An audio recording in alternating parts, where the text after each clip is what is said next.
Bonjour à tous et bienvenue sur ma chaîne La Sagesse Catholique, Pensée du jour. Chers amis, Marie, dans l'évangile d'aujourd'hui, est le modèle de celle qui permet toujours à son âme de s'agenouiller. Elle montre que Jésus vaut plus qu'un flacon de parfum estimé à 300 journées de salaire. Et plus encore, il vaut que chacun de nous sacrifie tout, même sa dignité. Car il est la source de la sainteté, de la vie et de la joie, celui dont nous avons besoin pour être saints et heureux. Et pourtant, ce Jésus a laissé Marie, une femme, s'agenouiller et déclarer son amour, en pleine salle de banquet. Elle a versé un parfum précieux sur ses pieds et les a essuyés avec ses cheveux. Avec ce qu'il y a de plus discret et de plus précieux chez une femme, elle a déclaré son amour à celui qu'elle aimait. Ce qui est frappant, c'est que Judas s'en est indigné. Mais plus frappant encore, Jésus a réprimandé Judas et a dit « Laissez-la tranquille ». Pour Jésus, c'était un acte d'amour, noble et humble. Oui, ce parfum coûte cher. Mais si quelqu'un d'autre avait fait ce commentaire, il aurait semblé arrogant. Or ici, c'est Jésus lui-même qui parle. Pour lui, cela n'a rien d'intéressé.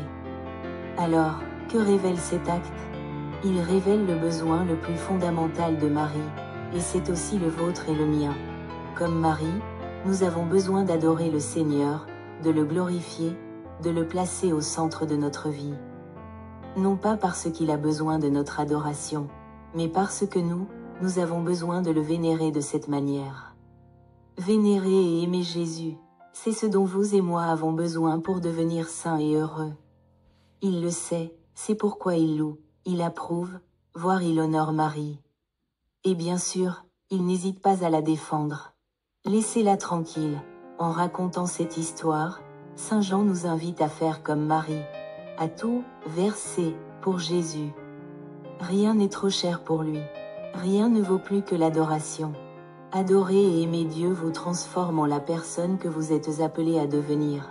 Celle qui glorifie Dieu et l'aime de tout son cœur, de toute son âme, de tout son esprit et de toutes ses forces. Cela fait écho au psaume du jour. Le Seigneur est ma lumière et mon salut. Il est la lumière qui éclaire, la vie qui donne vie.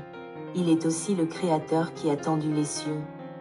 Celui qui donne le souffle de vie à tous les peuples de la terre, comme le dit la première lecture. Frères et sœurs, laissez-la tranquille. Jésus accepte l'agenouillement extérieur et intérieur de Marie, car alors que les disciples ne semblent pas du tout sensibles, ni consolants, ni préoccupés dans les derniers jours du Maître, Marie accomplit un acte d'amour d'une profondeur inégalée. La preuve, Jésus va plus loin et révèle une vérité sur lui-même. Elle a gardé ce parfum pour le jour de mon ensevelissement. En ces jours saints, l'Église nous invite à apprendre de Marie, à toujours permettre à notre âme de s'agenouiller, à aimer notre Sauveur. Il mérite que nous brisions, non seulement notre flacon de parfum, notre chevelure, mais aussi notre être tout entier, corps, âme et intelligence, que nous brisions nos intentions sombres, nos détours, nos péchés, pour n'aimer et n'adorer que lui seul. Nous pouvons prier, Seigneur, en ces jours qui restent de la semaine sainte, apprends-moi à m'agenouiller davantage. Fais-moi comprendre que je suis plein de péchés, et toi, plein d'amour. Amen.